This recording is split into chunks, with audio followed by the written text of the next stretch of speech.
বিচনাতে সদায় জানা দুটি গাৰু লওঁ তোমাক কাষত পামে বুলি সপোনলৈ ৰওঁ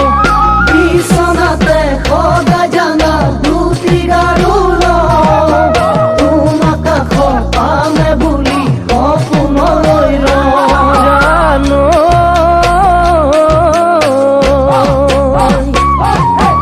মই তোমাক শিকালো শুন মৰম মানে কি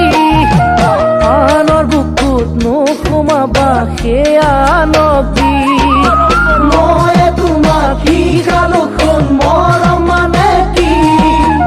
আনৰ বুকুত নোসোমাবা সেয়া নবী আনৰ এনে কিনো আছে যিটো মোৰে নাই তেনে কিয় যাবা তুমি মোকে কোন